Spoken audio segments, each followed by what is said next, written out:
Our final legend in Lost Legends is the Pine Brothers Mystery, or the Pine Brothers and the Jersey Devil and the Details. In it, it's a flashback to Stan and Stan's childhood. Someone stole their father's chain. Their dad blames Stanley, and to escape being grounded, they have to find a necklace, and it might involve the Jersey Devil. Shenanigans ensue. Schmebulock found Stan's scrapbook, which explains why Mabel likes it so much. You see a bunch of photos of Stan and his family, reminding everyone they were from the Jersey Shore. Stan was eating asbestos. Asbestos is an oddly fiber-like natural resource that is absolutely terrible for you, but people in the olden times didn't know that, so put it in everything from insulation to fake snow to fire retardant. There's also a ticket stump for Grandpa the Kid, which is a movie that Stan was watching in Dreamscaperers. The two Stans are playing on the Stand of War, which we remember from Tale of Two Stans. What that seagull do? The Stans shout pines, much like in the last story. Stanford has a comic of weird urban legends from New Jersey. It has a creature from the Black Lagoon on the cover. It calls back to Comics Up, that the two like comic books, and it's also a reference to Weird New Jersey, a book series trying to explain to people that New Jersey does exist outside of just the coast. It came down to the pawn shop for a nice day of overcharging tourists for buffalo nickels. Walter White. A buffalo nickel is a print of a quarter that had a Native American and a buffalo on it, but those were discontinued in the late 30s, so that might show how non-connected this guy is to the world. Stanford asked that he see an Arctopterus, which is basically a big chicken raptor. I found my swankiest gold chain missing from its case. He blames Stanley for stealing it, and if he doesn't confess, then they're grounded. They're getting off pretty light for smashing the case. Should have seen what happened to that guy who ruined his comics. On the wall, we see Bill Cipher. Above that is Stan's hat in the future. I'm guessing he really isn't a Shriner, he just had the hat. The boat painting above Dipper's bed. The lamp from A Christmas Story, and some boxing gloves because they used to box. So they gotta figure out where the necklace is. And they immediately assume the Jersey Devil stole it. The Jersey Devil is an American cryptid, kind of up there with Bigfoot in terms of notoriety. So it's kind of cool that Gravity Falls eventually got to this story, especially given that Alex during the production of the show was always concerned of doing too obvious monsters like Bigfoot. So they decide to go look for the dragon demon thing. Stan has tied a knife to a possum. But during their travels, they come across the sibling brothers, Ascot and Dickie, which are things they're wearing. They're a reference to the Hardy Boys, who are two brothers who go on crazy adventures discovering mysteries and stuff. They're mostly well known for being where Nancy Drew is from. It's actually not their first appearance because in Carpe Diem, Dipper was reading a book about them. So I'm guessing they are real and all their books are like non-fiction. They also eventually dyed their hair red. The Stans think they're kind of lame, but they're also on a case for the necklace, and they make fun of the two. Your brother has a possum in his pants. That's his home, he's nesting! So they leave, so now the mystery twins have to go on their own adventure. Like at the Penny Arcade, there's a fortune-telling machine, an Uncle Sam machine they test your strength on. Peep the lady. Oh my, see her bloomers. You can tell we're no longer dealing with Disney animation, because now we can get a joke about Stan looking at a girl's underwear. They then check the freak show, where there is the one-headed man, the human pickle, which I'm definitely sure is a reference to Pickle Rick. The two head in and find this guy sneezing up some blood with very interesting hair. They start asking about the Jersey Devil, but they don't make it too far before the freaks start calling him out. We have a snake charmer. This pierced guy, I'm not sure if this is a reference to a specific person, because there's quite a few people with tons of piercings and horns like this. The gauges also feel a little too modern for something in the 60s. In the background, there's a bearded lady, a little person, I don't know, and someone with two heads, which I think is meant to be like the other head is fake, but in the art style and being Gravity Falls, it could just be he actually has two heads.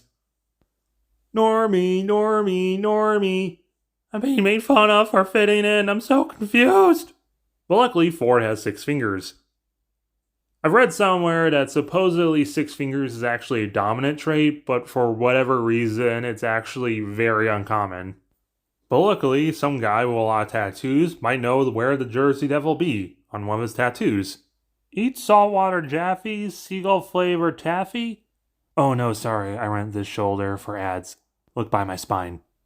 Okay, that's hilarious. What that seagull tastes like, though? They look over the tattoo and they come to the conclusion that it's at the lighthouse. But the creepy owner there knows about Stan and tells them to beat it.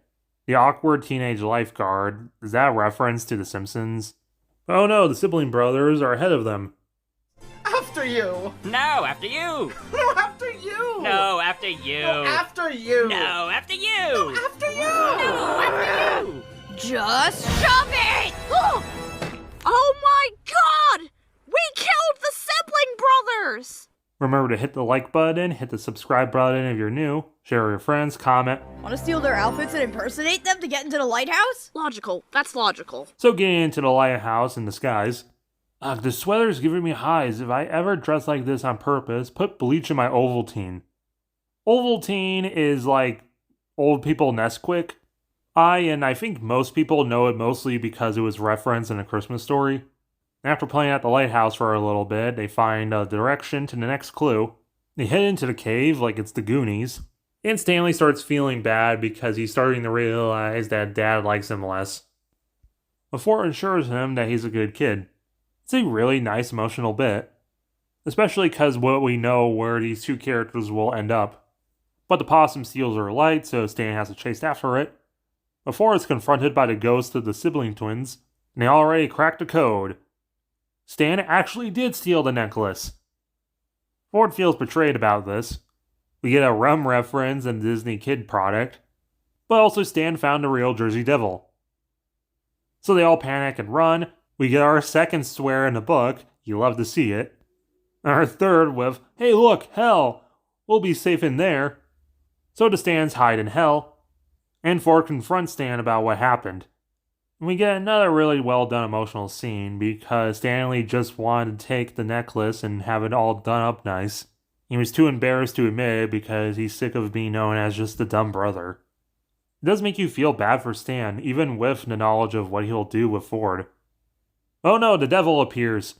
The Stans get trapped, but also does the devil. They're trapped by the sibling brother's ghost, and they start threatening Ford to, you can either have your paranormal mystery, or they'll expose Stan. It feels a little out of nowhere why the sibling bros would want to expose Stan like this, and not just team up all together to take down the devil.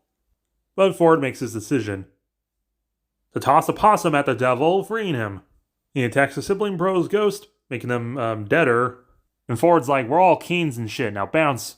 And they send the freaks to go jump them, and if they weren't dead already, they definitely are now. So the two still get grounded, but now they're grounded together. Because they know they'll be eventually for the rest of their lives. Flash forward to at the end of the series, they're on the Stan Award 2. There's a sea shanty about them, they fight skeletons, teach math to whales, flirt with mermaids, steal gold from leprechauns, living a dream. And Schmebulok sounds a lot like me. The kind of adventure that would make a great movie, honestly. Maybe a miniseries? Is that too much to ask? Honestly, would it kill them to give us some new adventures? After summer comes fall. A whole new season, if you will. I can't be the only one who wants another season, right? Right? I've invested so much time in these characters' lives. They can't just leave me. By Lucifer's bed! What would it take for more Gravity Falls? But I suppose all tales must end. There's an old gnomish proverb, which I believe translates to, every sunset leads to a sunrise. Either that or the gnome was choking on a pine cone. Overall, this is a fun story. It's really cool seeing the Stans adventuring together when they were kids. The Jersey Devil was a really interesting monster that I kind of wish they put in another story as well, to tie it in. Sibling Bros were okay. Nothing really special about them. It was really funny and really emotional. I'll give this story a 7 out of 10. And overall, I really enjoyed Lost Legends and do wish we kind of got a little more. You know, Disney owns this and Marvel again. We could just have a full-on comic series about this stuff. If I were to rate each story, kind of ignoring my ratings I gave to them, Face It was the best story. It feels the most like an episode of Gravity Falls.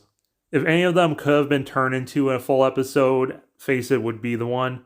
Pine Bros might be my second. It's just really nice.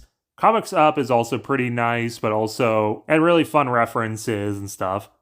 Speaking about references, don't mention it. It's not bad, but it's still definitely at the bottom. It kind of plays on a bad take of a bad part of fandom saying Mabel's responsible for Weirdmageddon, where she really is not fully, completely responsible, but the story acts like she was. I'm not much of a reader, so I really do appreciate fan dubs like the one I found. The only major problem I have with the book is we still don't have a Wendy-centric story, even though they kind of foreshadowed one, with us seeing a memory capsule of her mom in Face It. It feels like such a missed opportunity to finally give her a story, especially given that Alex kept describing in all these commentaries of the episodes that, oh, Wendy was supposed to have a story, Wendy was supposed to have a story, Wendy was supposed to be in this episode. But for whatever reason, just Alex could never commit to giving her a fucking story. This was his chance to finally give her something to do, and he blew it. But whatever. As of me recording this video, there's an upcoming Gravity Falls book, The Book of Bill. I'm not sure if it's going to be like a graphic novel like this book, or if it's just going to be like the journals and it's a big lore book. Either way, I'm glad Gravity Falls is still relevant and people still love it. And I love you, the viewers, for still sticking with me talking about this franchise I love. Catch you on the flip side. Remember to like the video, hit the subscribe button if you're new. Stanley Stanford over the bounding sea. One was a brave adventurer, the other was Stanley.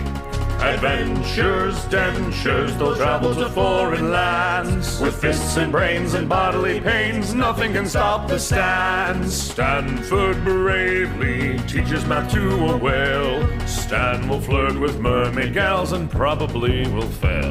Swashbuckling, brass knuckling, foiling monsters' plans. Reunited at last, rewriting the past, nothing can stop the Stan.